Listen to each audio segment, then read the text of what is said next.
Là comme c'est devenu hard, surtout depuis Chandor. On a promis un champ, on aura le château de Chambord. Wow, wow, wow.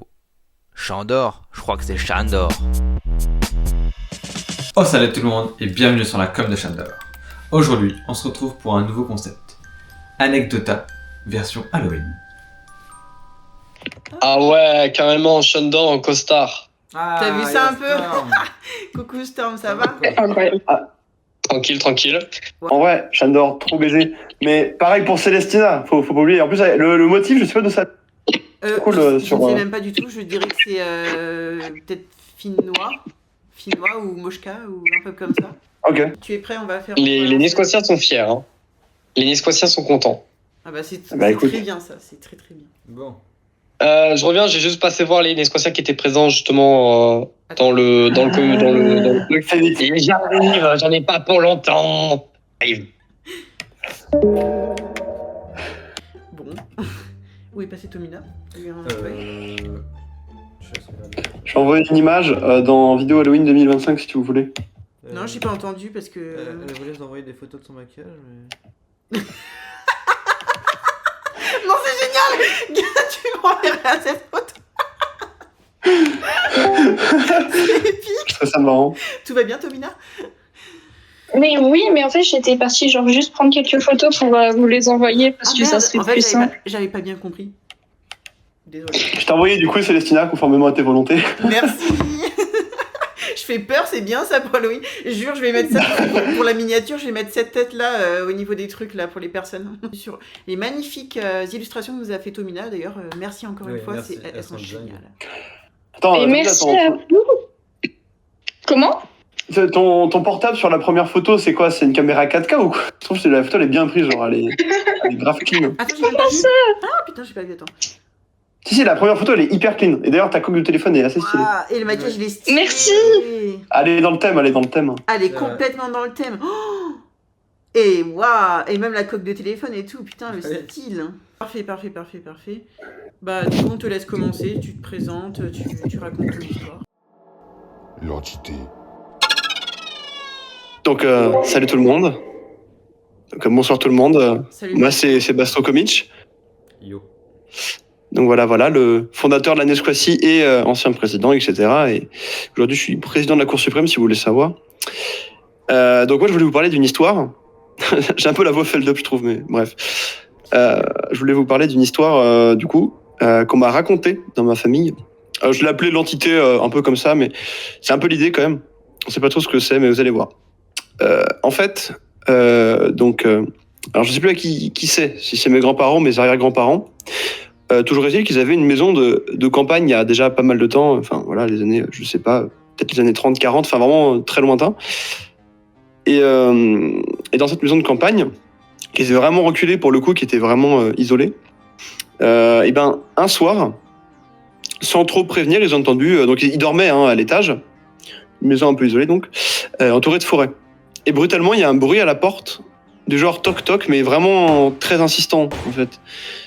Ça pouvait pas être quelqu'un, ça pouvait pas du tout être quelqu'un de random. Et du coup, ils savaient pas qui c'était. Ils ont même pas osé bouger dans leur lit. Ils ont entendu que ça passe, ça a duré genre 10 minutes, un peu moins. Ils ont jamais su ce que c'était. Et quelques jours plus tard, enfin, du coup, quelques nuits plus tard, on est toujours la nuit, et ben, il y a eu la même chose. C'est-à-dire qu'ils étaient encore en train de dormir et à nouveau, il y a eu cette espèce de on sait pas quoi qui s'est mis à taper dans une porte, quoi, la porte d'entrée, à toquer vraiment fort. Et du coup, ils ont vraiment flippé leur race. Ils commençaient à agir un peu plus. C'est-à-dire, ils sortaient de leur lit, ils essayaient de voir s'il n'y avait pas des idées, mais ils étaient toujours un peu paralysés, quoi. Tu m'étonnes. Vu la puissance du bruit, ça devait être horrible. Et du coup, ça dure. Il faut savoir que ça a duré au moins 2 semaines, quasiment tous les jours, enfin tous les soirs du coup, pendant qu'ils dormaient. Donc il y a eu vraiment une terreur, quoi. Voilà. Il faut savoir un truc du coup, c'est qu'il y a un soir. Du coup, mon arrière-grand-père, je sais plus vraiment lequel, enfin voilà. Il décide, il prend son courage à 2 mains, voilà. Il se lève pendant qu'il y a le bruit, et il décide d'aller jusqu'en bas. Donc il traverse, je sais plus comment était la maison, mais il y avait plusieurs pièces, quoi. Salon, cuisine. Il arrive à l'entrée, Et là, il tape dans la porte, là, il voit un truc bouger, et le truc s'éloigne dans les champs à côté. Du coup, lui, il est un peu con, il décide de le poursuivre. Oh. Donc il ouvre la porte, il prend un genre de fusil là, un truc un peu balèze. Il sort, il court, il pourchasse le truc dans les bois, dans les champs, dans des endroits carrément paumés pendant quelques minutes. Et du coup, l'espèce de bestiole se passe, c'est un sanglier ou si c'est autre chose, on n'a aucune idée. C'est un peu plus gros qu'un sanglier apparemment. Et le truc, il devance un peu, tu vois. Et vient un moment, il s'arrête. Il le vise pas encore, il l'aura jamais pu tuer d'ailleurs avec le fusil. Et vient un moment, il crie en mode, je sais pas ce qu'il a crié, tu vois, mais voilà. Il essaie d'attirer la bestiole. L'animal il est plus loin, tu vois. Il s'arrête, il se retourne, il voit 2 yeux rouges mais profonds quoi. Il voit 2 yeux rouges terribles qui le regardent au loin, au l'orée d'une forêt. Et j'ai jamais eu la fin de l'histoire. Parce qu'en fait, la bestiole, du coup, elle s'est cachée dans la forêt, il a jamais pu la retrouver. Il a jamais su ce que c'était comme truc, c'était beaucoup plus balèze apparemment qu'un sanglier. Donc voilà. Mais c'est la bête Je précise que c'est une histoire un peu d'ambiance en fait. Il n'y a pas de chute vraiment, mais c'est une grosse ambiance quand même. Mais quand on me l'avait raconté quand j'étais petit, c'était chaud. Après Voilà. ça, le bruit est revenu ou... Bah non, plus du tout, du coup. Ouais, hein. Non, à mon avis, la bestiole, elle a capté il fallait pas aller à cette porte-là. C'est horrible cette bestiole, surtout ça fait vraiment chimère, ça fait un peu les histoires comme Bête du Gévaudan ou tous ces trucs ou l'espèce de... Ouais, carrément. Ou la Bête des Vosges, là, tu sais, l'espèce de loup là qui... Ça m'a fait beaucoup penser à ça, mais c'est horrible. Surtout pourquoi elle a tapé quoi à la porte. Ah non, c'était horrible. Et non, mais moi j'ai toujours un peu grandi dans des paysages avec pas mal de... Donc je vois un peu le mood de se faire réveiller en pleine nuit avec des bruits atroces comme ça va être horrible. Non, Quand t'habites pas en périphérie, enfin voilà quoi. On en parle du courage du papy là qui est sorti avec son flingue pour aller poursuivre les bêtes. Non, la vache, moi j'aurais pas osé. Mais c'est une dinguerie cette histoire. Hein. Putain. Si vous avez des questions. Ouais, moi, il y a moyen que j'ai une question. Oui, du coup, tu disais qu'on te l'a raconté, mais du coup, c'est pas les personnes qui l'ont vécu qui l'ont raconté, quoi. Ils l'ont raconté à leurs descendants qui te l'ont raconté, en fait. C'est un peu ça, en vrai. Mais c'était un soir d'Halloween, par contre, le jour où... C'était exactement un soir d'Halloween, je me souviens. On était justement un peu plus haut de la maison familiale. Et dans la forêt, justement. Et on s'était amusé, j'étais beaucoup plus jeune et tout. Et les quelques adultes étaient là et ils nous ont amusé à nous faire des séries d'histoires qui font peur. Et putain, celle-là m'avait bien trop marre. Bah, tu m'étonnes. Ah ouais, ok. Elle est super trop mal, l'histoire. Surtout quand t'as pas le verdict du truc, c'est ça qui... Ouais, voilà, en vrai, pour un 20 ans, ça va. Mais par contre, pour un 8-9 ans, je peux te dire que entendre cette chose... Ouais, tu penses quoi, je veux dire, t'es dans ton lit, là, sous ta couette, et tu te dis, imagine, je me fais réveiller au moindre bruit, là, tu flippes, tu te chies dessus. C'est atroce. Bon, merci pour cette anecdote, C'était Basso. super, en tout cas. Écoute, génial. Ouais. Mais c'est vrai que ça m'a fait... Merci, beaucoup Basso. penser à la bête du Gévaudan. Ouais, franchement. Ouais. Mais de rien, c'est tout un honneur. Du coup, on va passer à la prochaine histoire. Et là, du coup, on accueille Storm Oligarque. Le cimetière de l'angoisse. Bonsoir. Moi, c'est Storm Oligarque. Je suis l'actuel président de la République de Nesquaci. Oh putain. Bref, moi, aujourd'hui, je vais vous raconter une histoire un peu bizarre, à la fois effrayante, mais à la fin très chelou. Je vais vous raconter l'histoire de mon enfance, notamment dans le cadre de mes 12 ans. C'était un soir d'Halloween. Je me baladais pour avoir des bonbons, littéralement, comme tout gosse de mon âge, déguisé dans un costume de tueur en série d'un film d'horreur du nom de Scream. Excellent. Du coup, je me balade et avec mes 2 sœurs. Et à un moment donné, je me dis avec mes sœurs si on pouvait pas entrer dans le nouveau cimetière pour justement le visiter, pour se donner un peu la chair de poule, tu vois, pour être dans le thème de Halloween. Du coup, nous, on entre dans le cimetière, sachant que le cimetière était ouvert à ce moment-là, mais personne n'y allait parce qu'on savait pas pourquoi, mais on y allait quand même. On se baladait justement en passant à côté des tombes, en regardant les ossuaires, etc., etc. Puis à un moment donné, on entend un bruit étrange, sachant qu'il y avait personne de base dans le cimetière. On entend une sorte de bruit de raclure, comme si quelque chose raclait le sol, L'horreur. Angoissant. comme s'il ratissait le sol. Et on se retourne, visiblement il n'y avait personne. On continue donc notre petite expédition, sauf que d'un coup, je me retourne, parce que j'avais fait tomber quelque chose par terre. Je crois que c'était la batterie externe du téléphone de ma grande sœur, qui voulait que je le garde, parce que j'étais le seul à posséder une sacoche.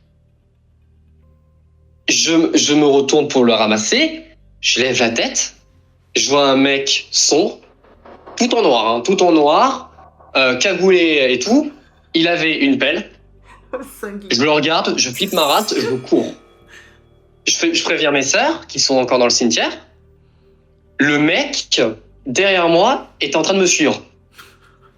Du coup, qu'est-ce qu'on fait avec mes frères, avec mes sœurs? On décide de sortir du cimetière en courant. Ma sœur fait tomber son téléphone. Retenez bien justement cette information, parce que ça s'avérera plus tard. Elle fait tomber son téléphone. Au final, on finit par rentrer chez nous, parce qu'on a trop peur. Et voilà, on se pose à un endroit tranquillement pour littéralement pour se poser, pour se reposer et essayer de dormir un peu. Il était tard. On entend un bruit sourd, comme si quelqu'un donnait des coups de poing à la porte. Genre vraiment donner des coups de poing à la porte. Du coup, moi, je prends mon courage à deux mains et je regarde un peu par la fenêtre. Parce que la porte n'est pas loin de la fenêtre. Et du coup, je peux voir les personnes qui toquent à la porte. C'était le mec, justement, que j'avais vu en ramassant la batterie externe, qui était en train d'insister à toquer à la porte, enfin, à frapper du coup avec son poing, pour essayer d'entrer. Du coup, je flippe ma race, je préviens mes sœurs paniquent. Au final, elle réussit à ouvrir la porte, parce qu'on avait oublié de la fermer à clé, comme des débiles. Wow. Je me retrouve nez à nez avec encore une fois avec le mec, parce que mes sœurs étaient tellement lâches qu'ils ont décidé de partir en courant sans moi dans un endroit sûr, la salle de bain. Le mec retire son masque, il retire sa cagoule, pardon. Et en fait, c'était juste un agent de la commune qui travaille justement sur l'entretien du cimetière, qui était déguisé justement dans une tenue de mec sombre et flippant, pour justement faire partir les gens du cimetière, parce qu'il y avait une règle il y avait un arrêté qui avait été adopté, parce que les gens qui visitaient les cimetières venaient dégrader les tombes. Mais génial. Et ça, on le savait pas. Du coup, le mec, il nous a fait la morale, un petit peu, mais gentiment. Hein. Tu vois, il nous l'a fait gentiment. Et justement, je lui pose la question de pourquoi il nous a suivis. S'il nous a juste fait peur, on a juste fait peur. Pourquoi il nous a suivis, justement? Il nous a dit, parce qu'en fait, littéralement, ma sœur avait fait tomber son téléphone et qu'il nous avait suivis justement pour lui rendre. C'est gentil. Wow. Et que vu que la porte était ouverte, et que tambouriner ça fait rien parce qu'on avait peur, il s'est dit, je vais essayer d'entrer pour lui rendre en main propre. Du coup, morale de l'histoire, qu'est-ce qui s'est passé? Bah, nous, moi et mes sœurs, pendant 2 ans, on n'est plus jamais retourné dans un cimetière. Très clairement, on a eu très très peur. On a eu très très peur par rapport à ça. Et surtout, le mec, c'est triste parce que le mec, après, l'année suivante, il est décédé d'un cancer. Oh mince. Oh, punaise. Et ça, c'est vraiment... à mes 16 ans, j'ai fini par retourner dans ce cimetière. Et j'ai réussi à trouver la tombe de cet agent. Il était enterré dans ce cimetière. Et j'ai déposé des fleurs. J'adore. Sauf que j'avais découvert un truc un peu plus chelou.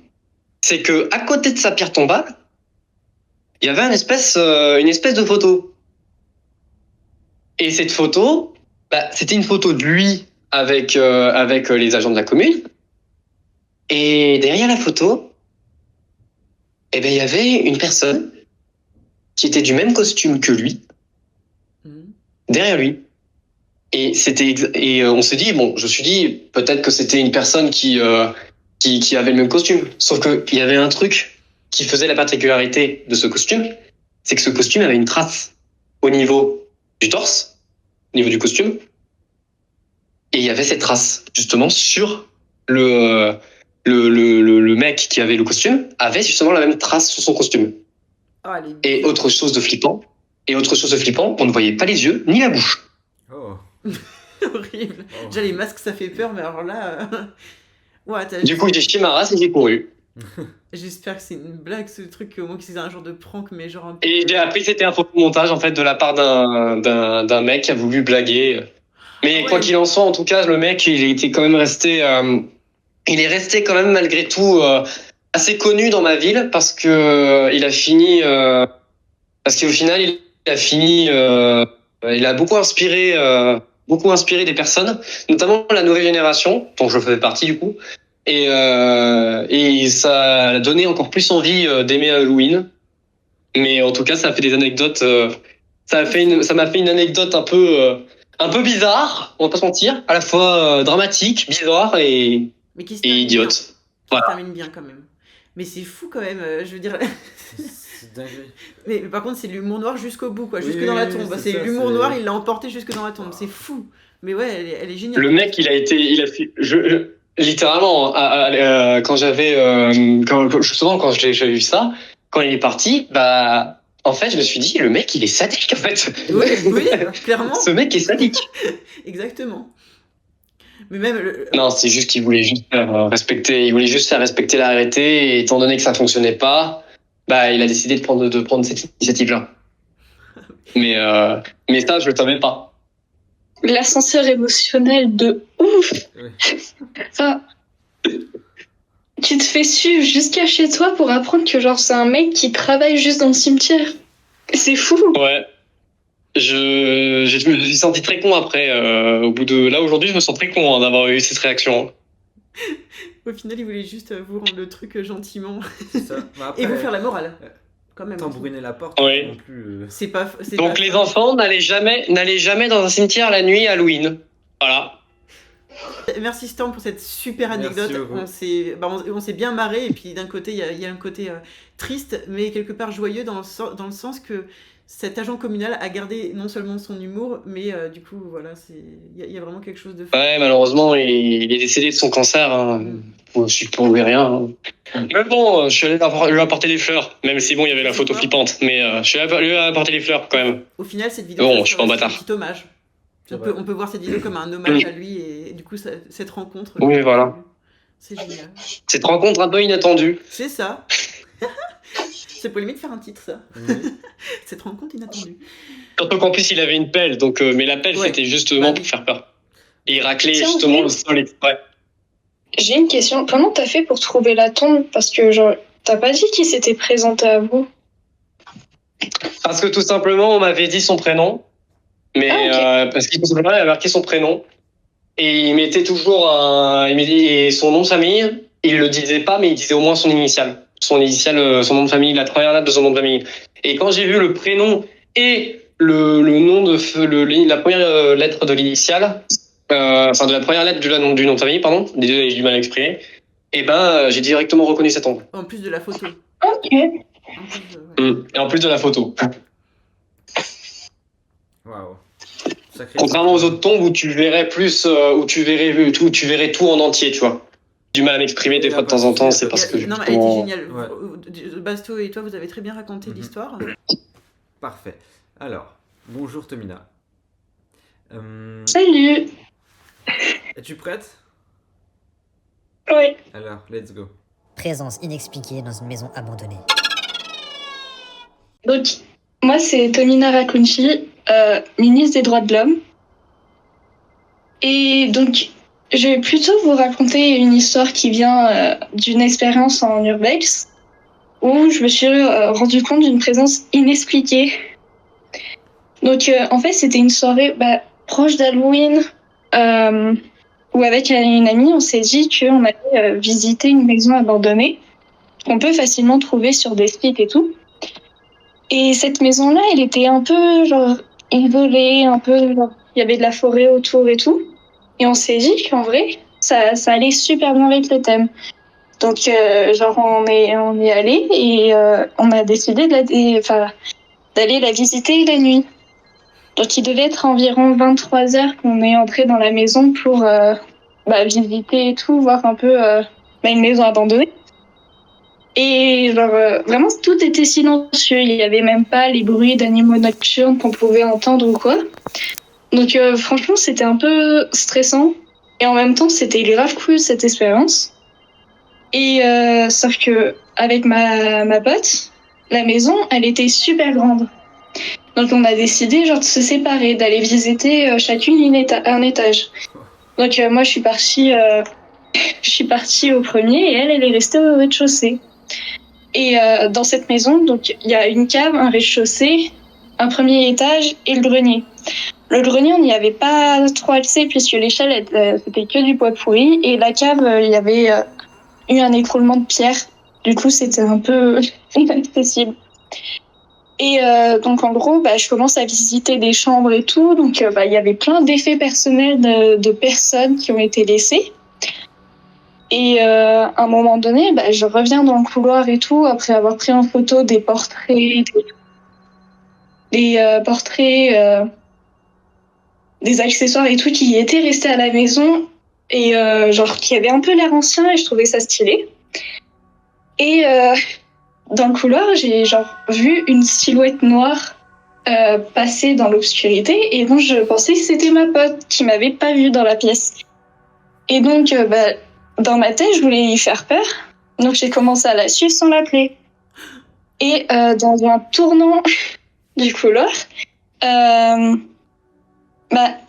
je l'ai suivie et que je suis arrivée au tournant, la silhouette, elle était quasiment tout au fond.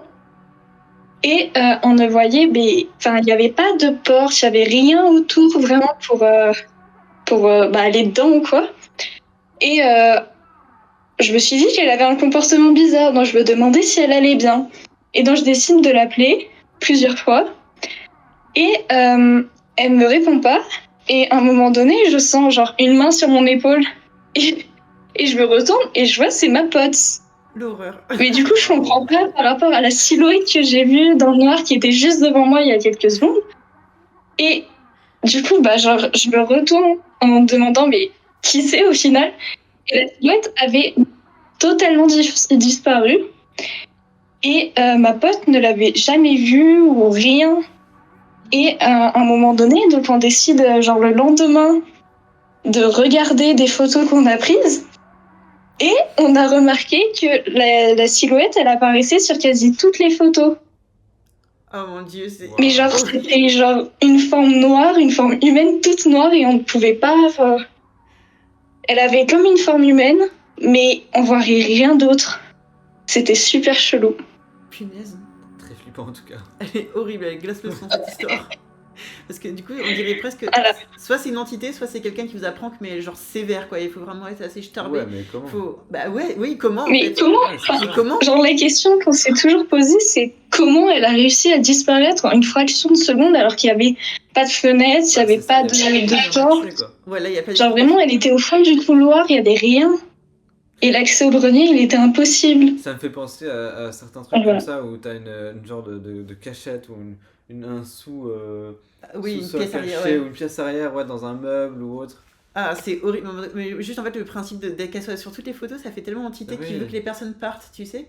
Un petit peu en mode. Mais oui. Chez moi. C'est horrible parce que du coup, vous avez dû vous sentir bizarre après tout. Quand vous avez regardé les photos. Vous avez regardé les photos le soir même. Mais en fait. Mais non, le lendemain, parce que en fait, j'en avais parlé avec ma pote et elle me croyait pas. Et elle avait un appareil photo et moi j'avais juste mon téléphone. Et genre et le lendemain, on s'est dit bah tiens, on va regarder les photos, on va les mettre sur un ordi et tout.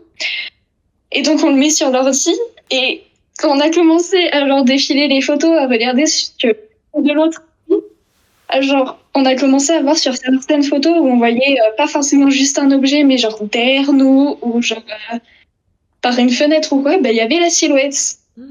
Et on s'est rendu compte aussi que genre on avait pris une photo de la maison genre de dehors et il y avait une silhouette dans la fenêtre du grenier qui est inaccessible. Ouais, clairement, c'est une entité. Là, je vois pas ce que ça peut être d'autre. Hein. Clairement, là, le truc qui vous observe déjà quand vous arrivez et après qui vous suit, super. Mais à tout hasard, c'est une question comme ça. Après, c'est pas obligé si t'as pas. Mais est-ce que t'as encore les photos? Mais c'est ce que je me demandais. Non, j'ai plus les photos. J'ai l'ordi qui m'avait lâché il y a 2 ans. Dommage. Je suis super triste. Oui. Et j'aurais bien aimé les garder parce que j'aurais bien aimé refaire l'urbex, essayer de comprendre comment la silhouette elle aurait pu partir ou quoi. Mais c'est vrai. Mais surtout, en fait, c'est ça qui est fascinant dans l'urbex, c'est que parfois t'as des trucs comme ça qui t'arrivent et après tu peux enquêter. En tout cas, mais oui, mais voilà. Bah, il faut refaire cette maison. Ouais, c'est ça. Faut que tu fasses. Et c'est ça. Avec des micros, vous faites une nuit. Allez, défi vidéo, vous faites une nuit. Caméra, tout ça, sac de couchage. Non, l'horreur. Non. Et là, t'as la non. Non, mais genre en urbex, j'ai tellement d'anecdotes dessus, c'est quelque chose. Genre, on avait visité un hôpital abandonné une fois. Oh punaise. Attends, garde ça pour un prochain concept. Faut vraiment... Ouais. En fait, là vous tous, si vous avez encore des anecdotes, faut vraiment qu'on se refasse un concept, même hors Halloween, parce que je suis sûre que vous avez des petites dingueries. Est-ce que quelqu'un... Moi, j'aimerais dire un truc. N'empêche, j'ai peut-être une théorie. Bon, après, j'ai peut-être pas non plus tout entendu, parce que bon, c'est allé un peu vite.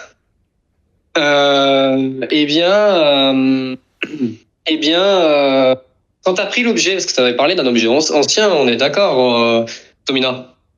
Mais genre, il y en a plusieurs, mais oui, souvent. Mais quand t'as pris les objets, quand t'as pris les objets anciens, ça se trouve peut-être que ça peut être un être un peu surnaturel. Parce que quand t'as pris l'objet, ça se trouve le mec il est apparu devant toi, un peu, pendant quelques secondes, puis tu t'es retourné, il a disparu. Ça peut être une forme de... En fait, c'est dans les... En fait, la maison, elle avait plus l'air genre abandonnée, mais genre précipitamment. Genre, on avait retrouvé de la nourriture pourrie, mais vraiment pourrie. Genre sur la table, genre il y avait encore des effets personnels de plein de gens. On avait retrouvé des francs. Des quoi? Des francs, genre on avait retrouvé un portefeuille et une tirelire où c'était que des francs à l'intérieur. Sérieux? Bah, mais le vieux franc. Ah ouais. Genre c'était fou, genre ça donnait l'impression que la maison elle avait été quittée, mais dans la précipitation de la chose. Et vraiment, oui, il y avait plein d'objets où genre un peu vieillots, on va dire. Genre les grosses armoires en bois, les cadres vraiment en moulure et tout. Ah ouais, je vois. Genre, ouais. Ah, c'est une maison, en fait, les personnes n'ont pas fait le deuil de la maison et de leurs affaires, et je pense que l'entité en question était peut-être encore attachée. Après, c'est peut-être juste une personne qui est décédée. Ouais, non, généralement c'est vidé, moi je dirais plutôt... Ça dépend, si c'était une personne âgée où il n'y avait aucun proche, aucune famille. Ouais, tu penses? Ouais, c'est vrai que ça peut se faire. Ouais. Maison je vais vous laisser. Ça se trouve, moi, je vais vous laisser perso, parce que j'ai plus beaucoup de batterie. Ok, ça marche, pas de soucis. Merci Storm, et pour cette super histoire, et... Salut. Chioi. En tout cas, ça se trouve, c'est assez glauque, mais ça, c'est peut-être même une personne qui est décédée dans le grenier. Ah. Heureusement que vous n'êtes pas allé voir. Imagine si vous aviez trouvé vraiment le corps ou un truc comme ça. Oh, quelle horreur. Non, ça m'aurait vraiment les prières. Parce que j'ai continué leur flex un peu encore après avant de déménager, mais... Ah non, cette maison, franchement... Avant, j'arrivais plus genre à faire d'urbex la nuit à cause de ça. Bah, tu m'étonnes. Hein. C'est clair. ça refroidit direct, quoi. Bah, merci Tommy pour cette super anecdote. Beaucoup. Tu nous as régalé. Et puis, on va faire le prochain. On accueille du coup Mako Kilani, le petit frère. Au salade. La vision nocturne. Bonjour. Alors, mon anecdote personnelle, Ça s'est passé il y a quelques temps quand j'étais bien plus jeune. Je devais avoir vraiment 8 ans, quoi. Et il faut savoir que ma chambre où je dormais n'était pas agencée de la même manière qu'elle est maintenant, parce que c'est important pour l'histoire. C'est-à-dire que la chambre était à ce moment-là donc est rectangulaire. Vraiment, la salle est rectangulaire. De l'une des longueurs, c'est la fenêtre, et de l'autre, c'est la porte qui mène au reste de la maison, quoi. Et quand j'avais 8 ans, mon lit était en plein milieu de ce rectangle, collé à un mur. Et donc, c'est-à-dire que si, par exemple, je dormais sur le côté, d'un côté, je voyais ma fenêtre et un réveil avec l'heure qui était marquée dessus. Et de l'autre côté, la porte. C'est important. Et donc, j'ai 8 ans.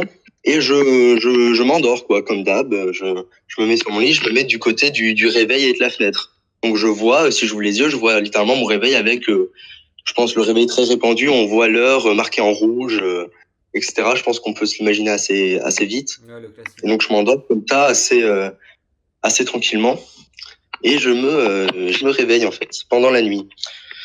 Donc je me réveille et je suis sur le côté et je vois le réveil. Et il est vraiment 3h et quelques du matin, quoi, vraiment pleine nuit. Et j'arrive pas à bouger. Je suis paralysé dans mon lit. Et c'est compliqué à décrire comme ça, mais je pense qu'on a tous vécu cette sensation. Tu sens la présence de quelque chose. Tu sens la présence de l'air qui se refroidit, de l'air de quelque chose qui est pas censé être là, quoi. Et je ressens vraiment cette panique. De 1, parce que j'arrive pas à bouger dans mon lit, et de 2, parce que je sens qu'il y a quelque chose dans la chambre. Je sens littéralement, il y a vraiment très très peu de son, hein. C'est vraiment un silence blanc, mais je sens littéralement ma porte s'ouvrir.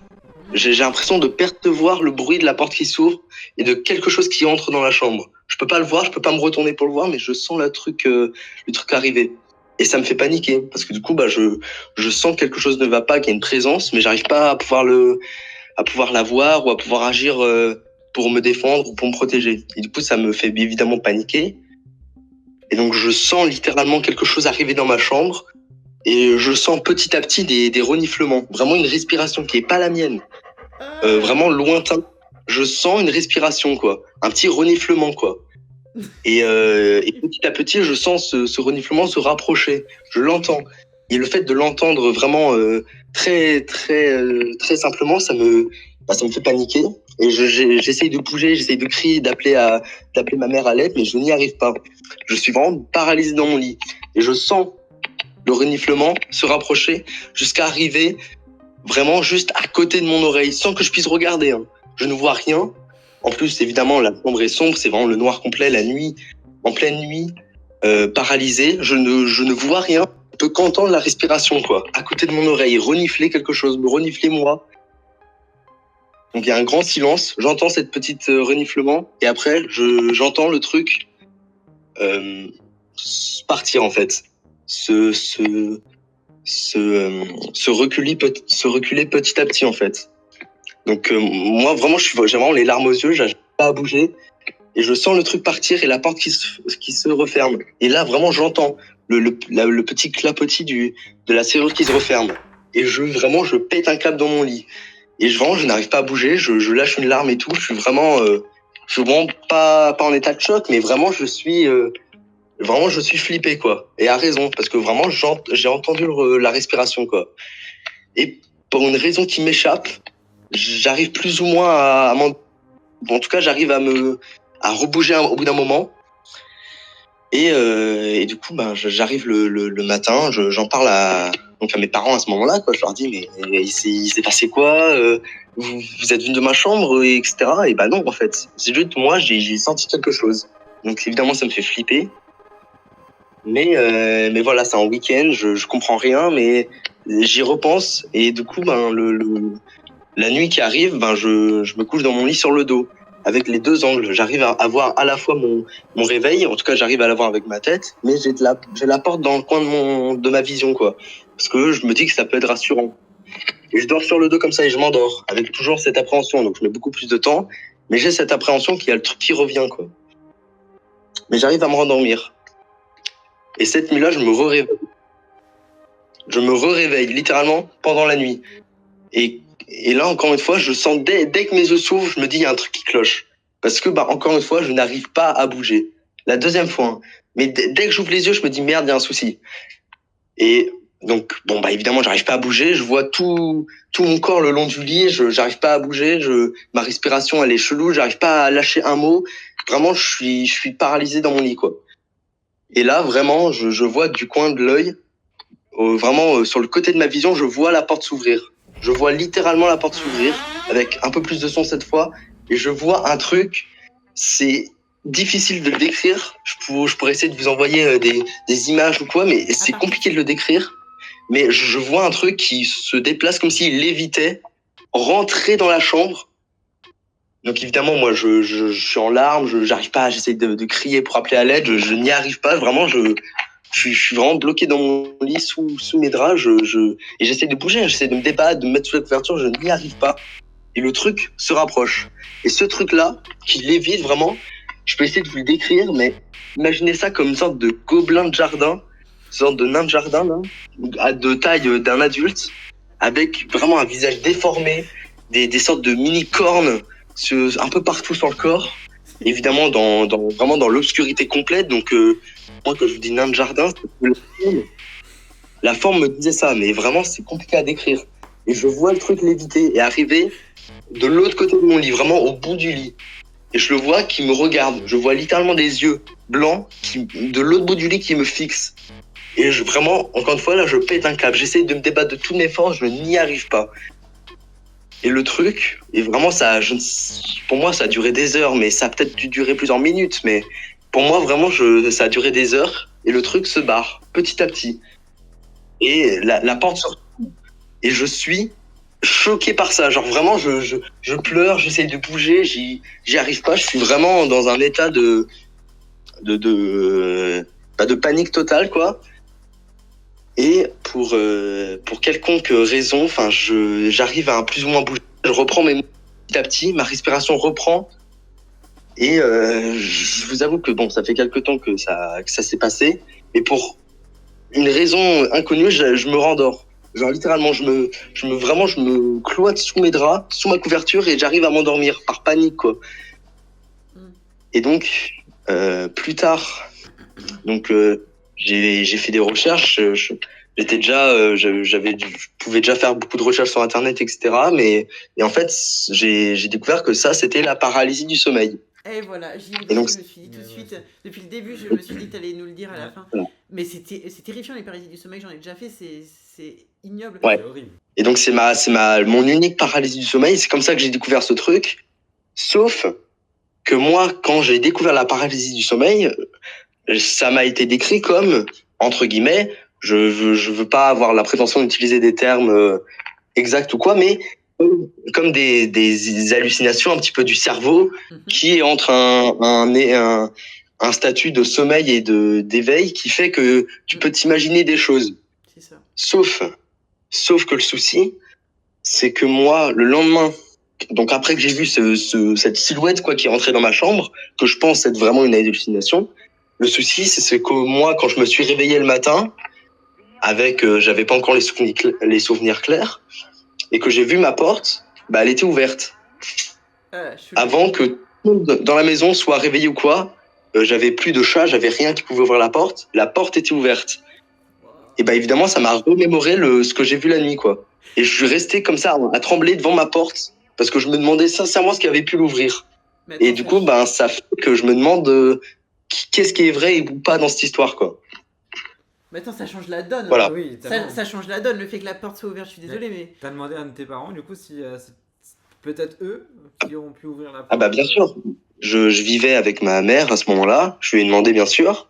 Non, elle n'était pas réveillée. Tout d'abord, elle s'est pas réveillée. Elle est pas somnambule ou quoi. Il y a pas d'élément humain. J'avais plus de chat, donc aucun animal, aucune fenêtre ouverte. La porte, et quand je vous dis ouverte, c'est grande ouverte, hein. C'est pas l'entrouverte. Non, elle est grande ouverte, vraiment au maximum.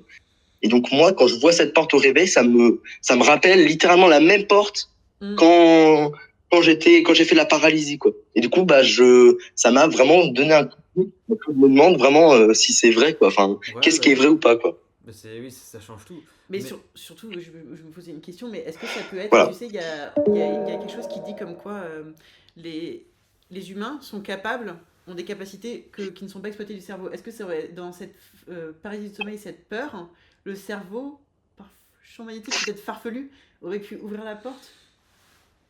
Non. Ouais, je sais pas. Mais est-ce que Bah c'était, écoute, moi je suis dans l'incompréhension à ce sujet en fait. mais moi non, J'ai non, vu la c'est porte pareil. s'ouvrir devant mes yeux, j'ai vu le mouvement, etc. dans le coin de ma vision.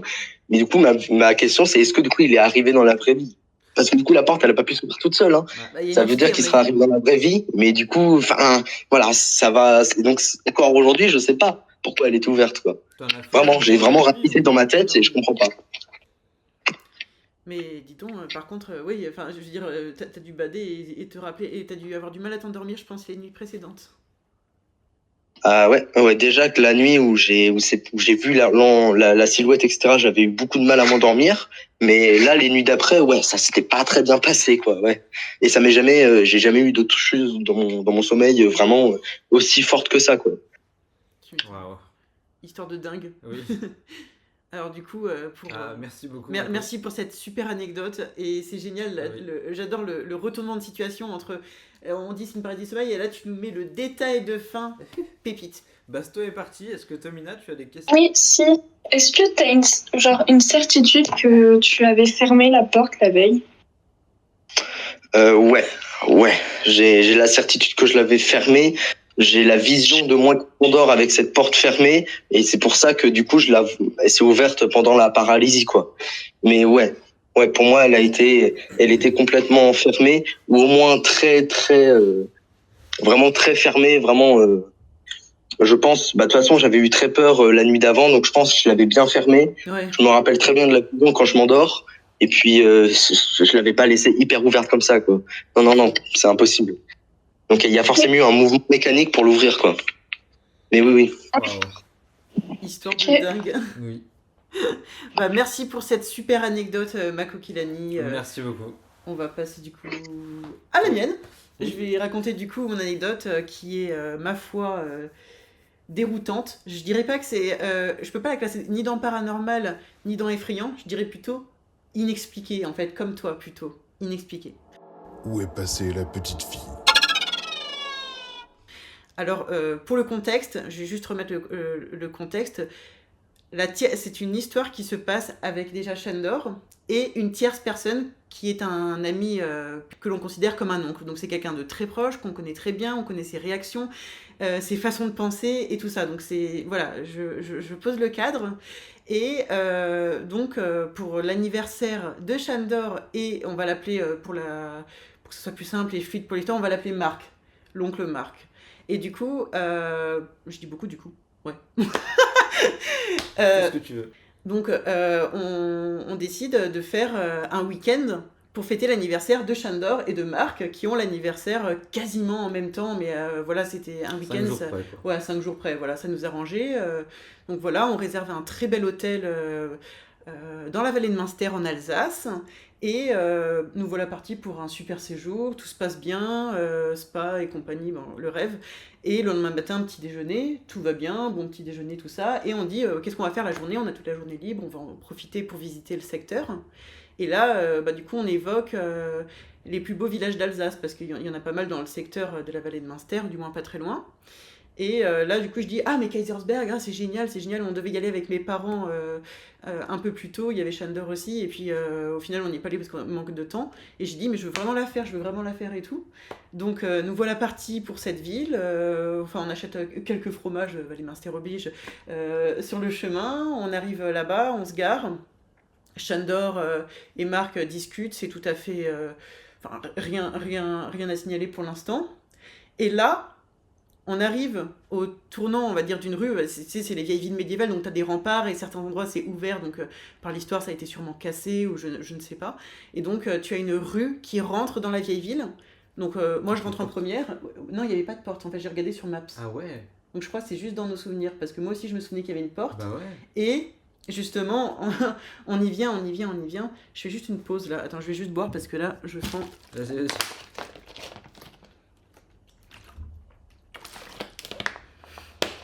Je suis sûr qu'il me dit pas. Et comme toi, et je suis sûre qu'on va demander à Marc justement pour savoir, parce que c'est bizarre, et moi je me suis même dit, en fait je suis allée sur Maps, je regarde, j'étais persuadée d'avoir passé effectivement une porte ancienne comme ce que tu as quand tu rentres dans les villes médiévales, et à ce moment-là, je me sens bizarre, comme s'il y avait en fait, du coup il y a Marc et Shandor qui marchent au loin, mais qui ne sont pas encore justement sur la rue pavée en question. Et je me dis, c'est bizarre, je me sens pas bien, un sentiment de solitude, d'oppression, je pourrais pas expliquer, j'ai pas les mots. C'était vraiment juste bizarre, un peu un mood triste, mais en même temps comme si tu étais dans un endroit différent. Bon voilà, après ils arrivent, on se dit, bon on va visiter la ville, on va essayer de trouver une boutique, parce que Shandor, têtu comme il est, n'avait pas pris de veste alors qu'on était au mois de février, je précise c'était le 18 février 2024, et il n'avait pas de... 25. 2020, non, 24, j'ai regardé sur les photos. Ouais, 2024. Ça date, hein. 2025, c'est pas possible du coup. Ah si, non, c'était 2024 déjà. Ouais. Okay. Et du coup, il n'avait pas de veste, alors on se dit, on va essayer de trouver une boutique au plus vite. Bon voilà, on marche, on va jusqu'au bout, on va dire, de cette rue en question, et puis on vient sur nos pas. Là, bon, une boutique qui est sur le côté, on rentre dedans, il trouve sa veste, on achète quelques produits. Là, c'est important, gardez ça en tête. La vendeuse est vraiment très avenante, très gentille. On parle de différentes choses. Ah, vous venez, vous êtes...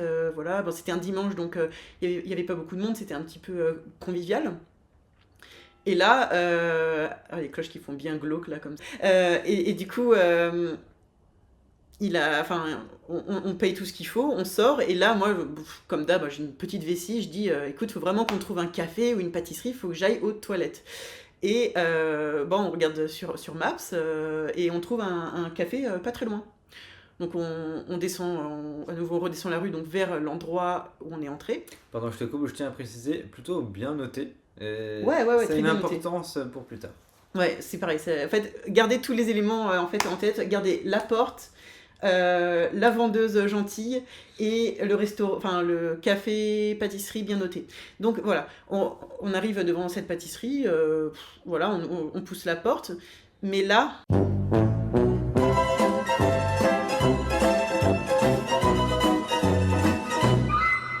l'ambiance elle est chelou. Je vais juste vous donner les détails, je vais faire de façon onirique, je crois que ça se dit comme ça, ouais, pour détailler un peu tout. Déjà, il y a une odeur particulière.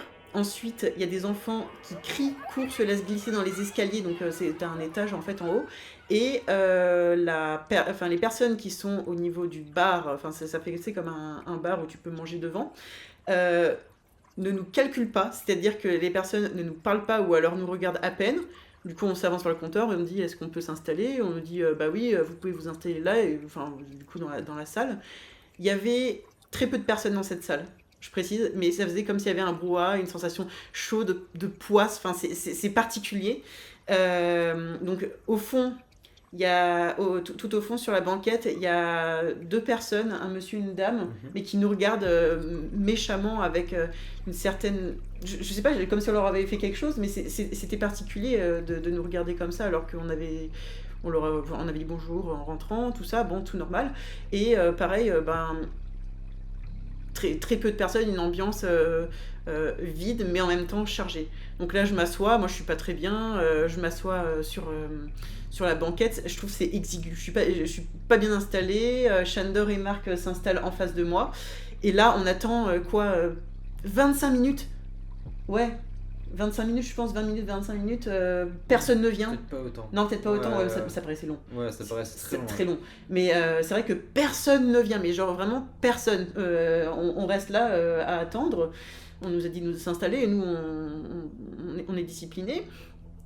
Et là je me dis c'est pas possible, il faut vraiment que j'aille aux toilettes.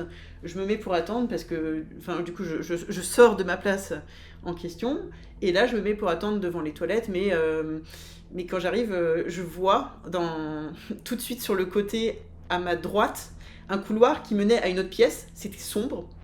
Et là, il y avait un monsieur, je dirais d'un certain âge, on va dire peut-être la soixantaine. C'est ça, hein, soixantaine ? Ouais, il faisait. Oui. Ouais, bon après, ils étaient bizarres. Et donc, du coup, ce monsieur était dans la pénombre et attendait lui aussi son tour. Du coup, moi, j'ai des difficultés de sociabilisation, alors je me mets un peu plus loin et puis il m'inspirait vraiment pas confiance. Quand je l'ai vu, j'ai eu un feeling, je me suis dit, j'aime pas trop, je me mettrai pas trop vers lui. Donc, je me suis mise de manière à ce que Shandor et Marc puissent me voir depuis la table, que je précise. Là, on a pris la table qui était la plus proche des toilettes, hein, donc il y avait directement le visu. Et j'attends. Quand je suis dans l'angle de la pièce, donc vraiment dans un coin, il y a la porte des toilettes à côté et il y a le couloir qui est là-bas. Donc le mec, il me prête pas plus attention que ça et puis d'un coup, je sais pas pour quelle raison, il s'approche de moi, il met son visage mais proche du mien, mais quand je dis proche, c'est comme ça, vraiment comme là je suis avec Shandor, vraiment très proche et il me fixe. Et du coup, moi en fait, donc pour préciser, je suis autiste, donc dans des cas comme ça, je perds complètement. Enfin, c'est comme si tout se déconnecte, hein, je suis pas bien, du coup, je me mets en panique, je me mets encore plus dans le coin, et là, je pouvais vraiment pas bouger. Et Shandor, je te laisse raconter du coup ton point de vue. Je me souviens pas exactement de ce que j'ai dit, mais du coup, je me suis levé, je suis allé voir directement la situation. Je lui ai dit, excusez-moi, ma femme est autiste. Donc, c'est pas dans l'exactitude près de ce que j'ai dit, mais je me souviens à peu près. Ma femme est autiste. Que j'avais peur aussi. Ouais, veuillez reculer. Et du coup, j'ai essayé de comprendre ce qui se passait. Il m'a dit, oui, je sais. Et il est reparti. C'était très bizarre. C'était lunaire et glaçant, surtout le oui, je sais. Et moi, en fait, ses yeux, je me rappelle, ils étaient vraiment, ils me fixaient. On m'a jamais fixé comme ça. J'ai cru que j'allais faire un mal. Vraiment, tu vois la sensation des organes, comme ça, genre ça descend. Genre, c'est littéralement ce que j'ai ressenti en fait. Même, et le oui, je sais, il m'a. Ouais, ça te fait un truc, ça te fait un électrochoc. Et c'est pas fini. C'est même pas le pire dans cette histoire. Du coup, il part, il retourne à sa place. Donc, lui, il était, tu m'avais dit. Je crois qu'il était juste en face du comptoir. Du bar, ouais, mais sur le côté, donc, ouais. Et du coup, après, j'attends, je suis déboussolée quand même. Et là, les toilettes s'ouvrent, une personne sort. Et d'un coup, à peine j'ai le temps de prendre mon paquet de lingettes que Shandor me donne, que il y a une femme. Gardez bien ça en tête, une femme avec une petite fille dans une veste d'enfant, je précise une veste d'enfant rose avec une petite fille. La maman, elle est comme ça, tu vois, elle tient comme ça la petite pour l'emmener, enfin je sais pas si c'est maman ou mamie, mais voilà, parce qu'elle était plutôt... Maman, ouais, plutôt. Mais déjà bizarre, je trouve un peu bizarre quand même le physique aussi, enfin je juge pas, hein, mais là c'est vraiment pour l'histoire, faut vraiment que vous entendez ça, vraiment c'est particulier, c'est très flou, enfin dans nos... Enfin, de souvenirs, mais même juste après, c'était très flou. Donc voilà, cette personne rentre en urgence, enfin du coup Shandor il dit quel culot, et après il fait ah ouais non, il y a une petite, on sait jamais, voilà, bon, voilà, elle est passée devant, peut-être que la petite... Je tiens à préciser que du coup j'étais resté avec Célestina. Oui, parce que j'étais en panique et il allait venir avec moi du coup dans les toilettes. Ouais. Du coup, là, après elle ressort en trombe, mais il y a la veste et pas la petite fille. La petite fille n'est plus dans les toilettes, enfin je rentre, je regarde quand même si elle n'est pas encore dedans, parce que je me dis, tu sais, parfois les enfants ils font des trucs bizarres, ils restent dedans et tout ça avec la lumière allumée. Peut-être qu'elle était en train de se laver les mains. Ouais, tu vois, tout était possible, voilà, mais elle est repartie surtout en trombe. La mère, on est d'accord qu'elle est partie en trombe avec la veste, mais pas la petite fille du coup dedans, là, comme quand elle est arrivée. Et là, j'arrive et je vois une scène mais dégueulasse. J'espère que vous ne mangez pas pendant cette vidéo, sinon, voilà, arrêtez. Du vomi. D'une consistance mais granuleuse partout sur le toilette, par terre, avec des mouchoirs partout. Mais pas d'enfant. Pas d'enfant. Du coup, là, on se dit, putain, il y a un problème, on se barre, faut vraiment partir. Il y a notre ami, du coup, Marc, qui était à table, il était tétanisé, je sais pas, il pouvait pas bouger, on lui dit, Marc, on part, faut vraiment qu'on parte d'ici, de toute façon, on va pas être servi le temps. Il prend sa veste, il est tout un peu perturbé, déboussolé. On sort de ce truc, la pression, pouf, elle retombe, et une fois dehors, on marche un peu plus loin, il y a tu sais, des bancs, et là, Marc, il nous dit, vraiment, là, les enfants, je peux pas, on s'arrête, j'ai besoin d'un moment, là, je me sens pas bien, faut que je respire, faut que je m'arrête. Et après, il nous remercie, il nous dit vraiment, sincèrement, merci de m'avoir sorti de là, je ne pouvais plus bouger, j'étais tétanisée, je me sentais pas bien, il fallait absolument que ça s'arrête. Voilà, je crois que j'ai repris correctement ces mots, non, Shandor ? Ouais, il a dit ça. Hein. Et Donc on se dit, pas pu faire pipi, on va quand même trouver un autre restaurant. Au final, on l'a trouvé, ça s'est très bien passé. Il n'y avait pas d'ambiance particulière, c'était assez convivial, voilà, tout s'est bien passé. Et là, du coup, l'anecdote, je vais laisser... Enfin, du coup, je vais, avant de laisser Shandor, parce que après c'est à Shandor, on revient, on visite la ville quand même, parce qu'on se dit, faut quand même se changer les idées, mais on se sent pas bien toujours, on trouve toujours qu'il y a un truc oppressant dans la ville, on n'aime pas... J'ai des photos, je mettrai les photos pendant... Surtout comme si quelque chose nous regardait continuellement, ou si quelque chose nous suivait en fait. Tu vois cette sensation de quand tu te fais observer mais que t'es pas à ta place et que c'est comme si t'avais glissé, mais en fait dans un... Moi ça m'a fait penser au voyage non pas le voyage de Chihiro, si je crois que c'est ça, ouais, tu sais, où t'es dans un autre monde mais parallèle. Enfin, c'était tellement lunaire, en fait c'est tellement une accumulation de scènes lunaires que voilà. Ensuite on marche, on redescend la ville et on repasse devant la boutique où on avait acheté la veste, souvenez-vous. Et là je laisse Shandor raconter sa partie. Alors, oui, ce qu'il faut savoir, comme Célestine l'a dit avant, on s'entendait très bien avec cette personne, on a bien rigolé et tout. Et là, quand on est passé, j'ai croisé, pas son regard, mais... si, du coup, j'ai croisé son regard, mais son regard regardait derrière nous. Elle était complètement abasourdie, terrifiée, en regardant quelque chose derrière nous. Mais, il n'y avait rien derrière nous. Il y avait juste des passants au loin, mais sinon, il n'y avait rien. C'était très bizarre et j'ai pas cherché, sur le coup j'ai pas vraiment cherché plus, et on a continué. Mais Marc voulait partir, il disait plusieurs fois qu'il voulait plus rester, qu'on allait faire autre chose parce que là il en pouvait plus, et en fait faut savoir que Marc est quelqu'un de très sceptique en général dans la vie.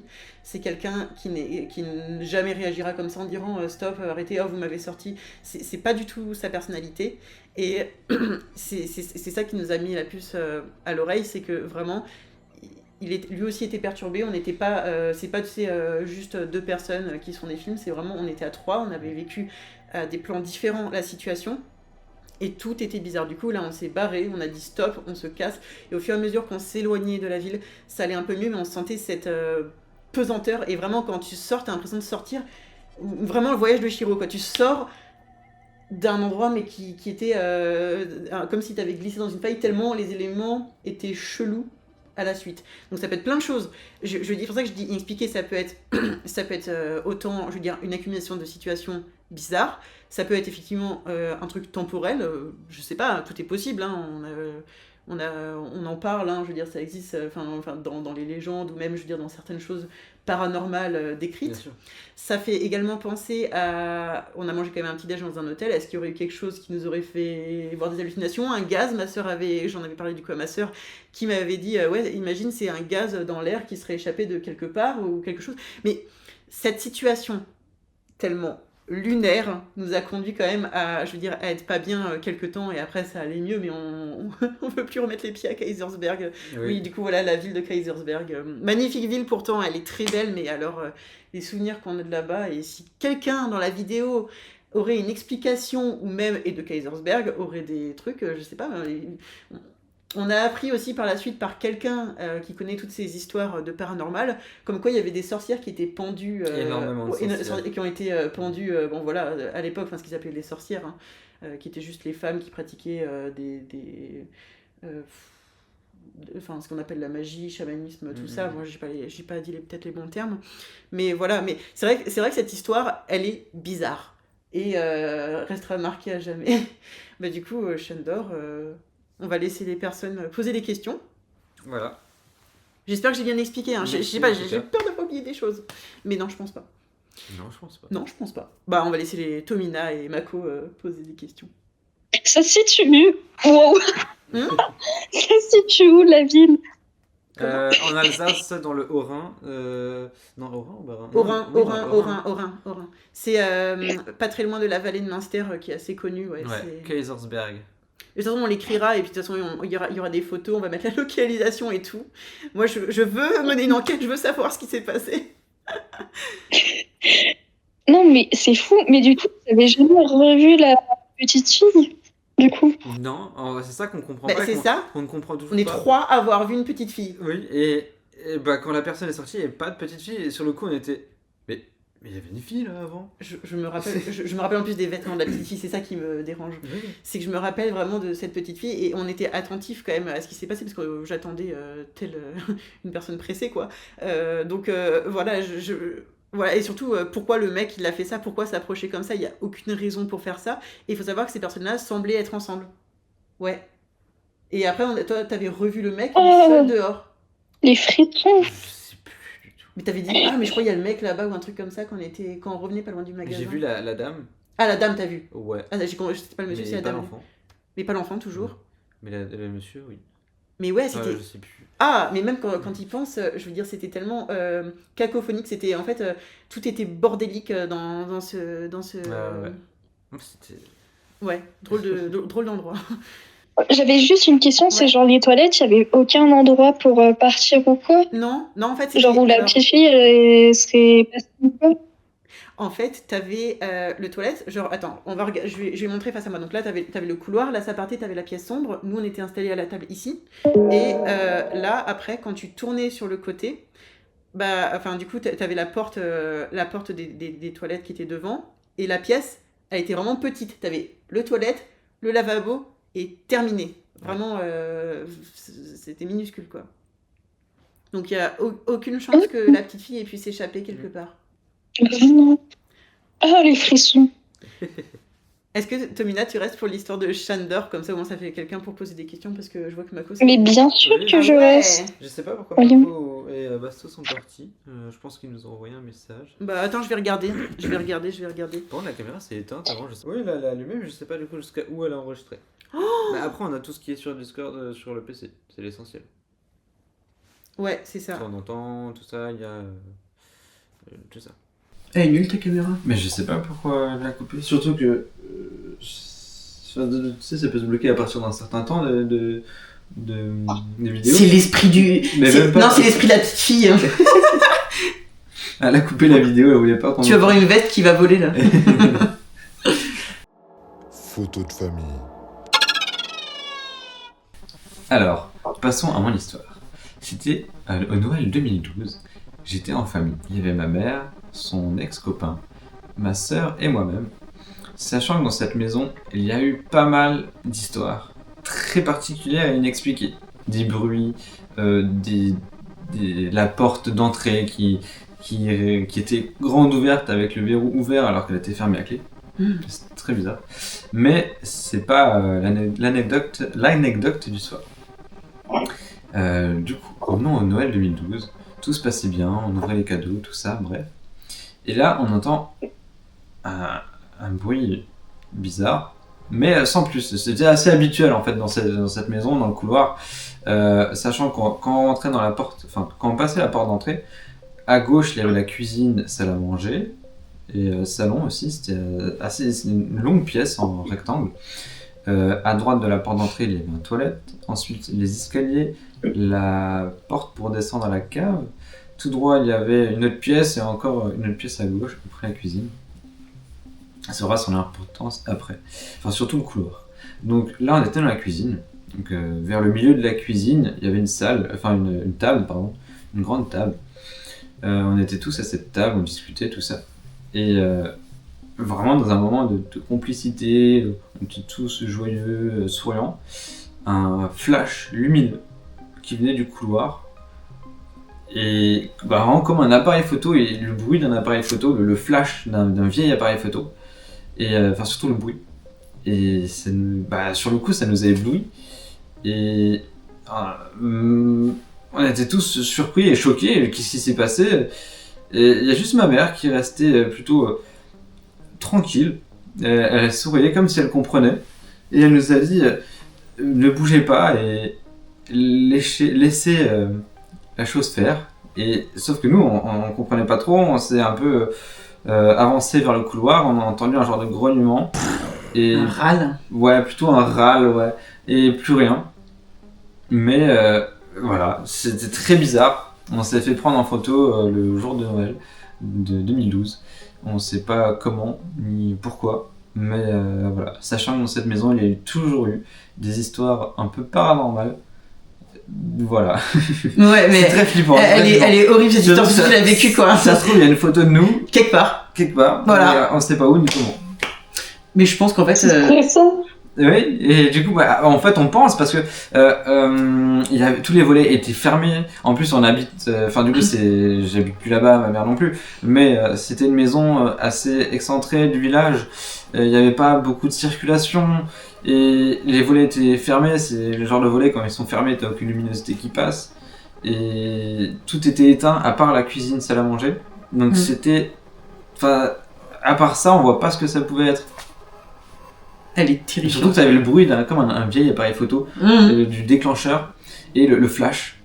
Et après, plus rien. Donc peut-être que ça se trouve, je retrouverai cette photo un jour, mais ça serait très bizarre. Ouais, si tu la retrouves là, vraiment, ne t'approche plus de cette maison. Non, mais en plus, c'est vraiment.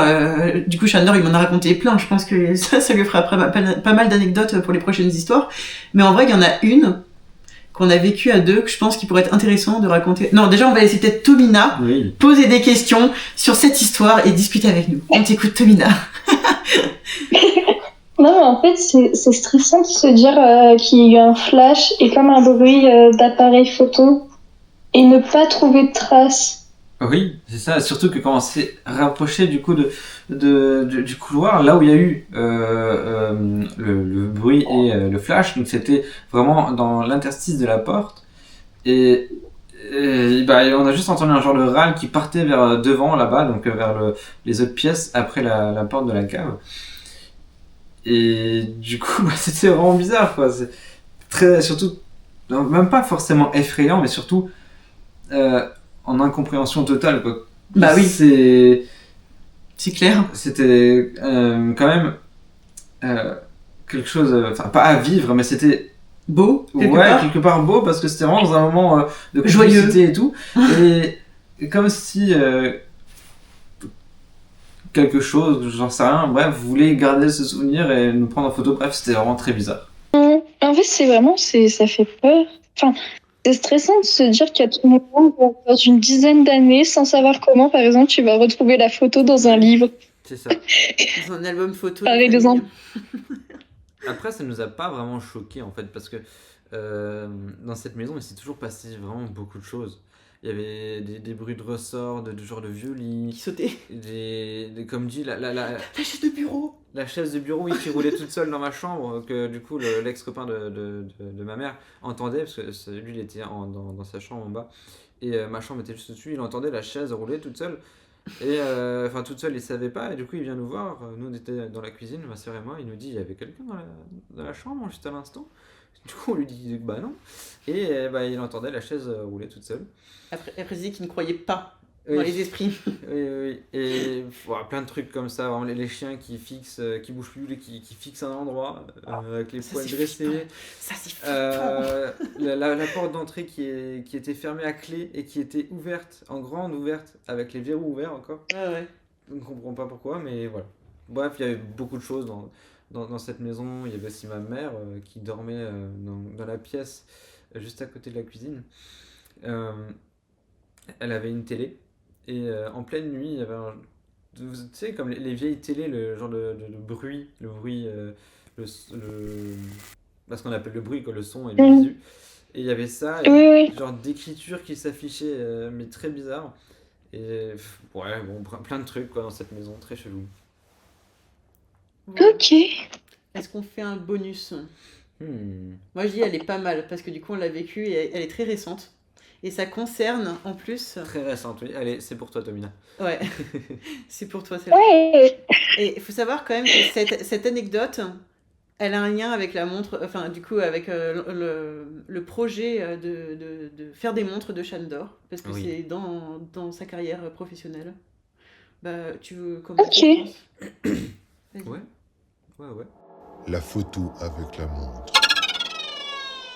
Alors, avant de me lancer du coup dans les montres nesquatiennes, enfin dans la montre nesquatienne, j'ai commencé à côté, du coup, je fais d'autres montres de commandes ou des personnes que je connais qui commandent leur design, bref, des trucs comme ça. Et avant ça, je restaurais les anciennes montres que j'achetais en lot, par exemple, sur le Bon Coin. Et une des montres que j'ai pu acheter, et grâce ou à cause de ça, j'en ai plus du tout acheté d'occasion pour les rénover. J'ai arrêté ça complètement. Et une fois cette montre reçue, elle a pris beaucoup de temps à arriver. Vraiment beaucoup de temps. Je l'ai reçue. Le colis était bizarre. Il sentait Le vieux. la poussière, le vieux. C'était vraiment bizarre. Je l'ouvre. Et là, il y a la montre, bien évidemment, dans une boîte en plastique, avec une photo. Une vieille photo en noir et blanc d'une personne. Une femme. Oui.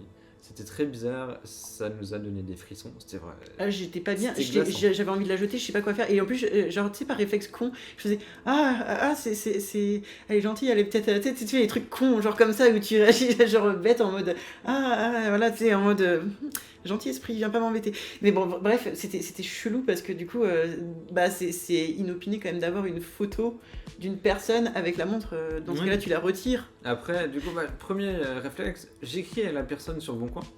Il y avait une photo dans le colis avec la montre, voulez-vous la récupérer?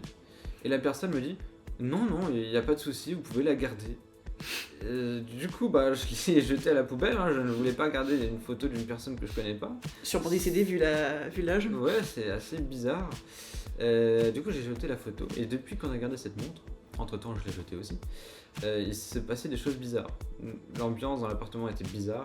Et le plus J'étais à cran. particulier, le plus flippant, c'est moi sur la route que j'utilise, que j'emprunte pour aller au travail.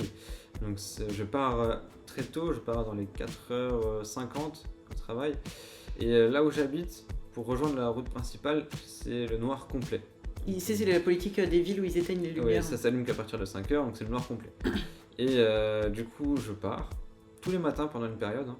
Donc à chaque fois que j'étais du matin, parce qu'à cette période-là, je faisais une semaine matin, une semaine après. Tous les matins, je croisais une personne qui marchait très vite, une personne âgée qui marchait très vite. Donc c'était toujours quasiment au même endroit, donc entre mon lieu de travail et juste à côté de là où on habite. Mais bien souvent là où on habitait, vraiment juste à côté. Et il apparaissait comme un screamer. Donc j'y vais en trottinette électrique à mon travail. Et à chaque fois il apparaissait quasiment toujours à gauche de là où j'étais. Il sortait par des rues? Non, C'est non, ça non, non, du tout. Ah ouais? Toujours à gauche, mais dans mon visu, c'est comme s'il apparaissait vraiment d'un coup. Il regardait principalement le sol et il marchait très vite. C'est vraiment comme s'il était affolé. Et chelou. Et vraiment très bizarre. Et là de même, l'atmosphère quand je passais à côté de cette personne était vraiment très bizarre. Et tous les jours, vraiment tous les jours, dès que je passais, dès que j'étais du matin du moins, et tant que j'avais cette montre, et depuis que j'ai jeté cette montre, cette personne a disparu, sachant que je l'avais jamais vu avant. Tous les jours, il marchait dans le noir complet, vraiment dans le noir complet, rapidement. Et il levait jamais la tête, c'était vraiment flippant. Donc, je sais pas si c'est un lien, hein, bien sûr, mais très particulier en tout cas. Mais depuis que j'ai jeté cette montre, parce qu'elle m'inspirait vraiment pas confiance, mais depuis ça va mieux, il n'y a pas de trucs bizarres. Et j'ai jeté la montre, et cette personne a disparu au même moment. Donc, Et tu l'as plus jamais revu. Oui, c'est ça. Ouais. Et pour l'anecdote, tous les matins, je me sentais pas bien, j'avais peur qu'il décède et c'était irrationnel. Je disais, j'avais peur qu'il meure, qu'il fasse attention sur la route. Je lui disais plusieurs fois, j'ai peur et ça, t'es bien arrivé au travail. Et à en pleurer des fois parce que j'avais vraiment peur, je sentais qu'il y avait un truc pas bien. Je disais, je ressens quelque chose de pas bien, j'ai peur qu'il t'arrive une bricole le matin quand tu te lèves pour aller travailler, seul dans le noir, tout ça, ça me faisait à chaque fois mais bader au point que j'arrivais pas forcément à me rendormir. Et je savais pas pourquoi, parce que du coup, il me l'a pas raconté tout de suite, hein, il me l'a raconté vers la fin. Parce que tu voyais du coup cette personne. Et en fait, après, j'ai fait le lien et c'était. Oh, quelle horreur! C'est heureusement bien débarrassé de cette montre, de cette photo et ciao!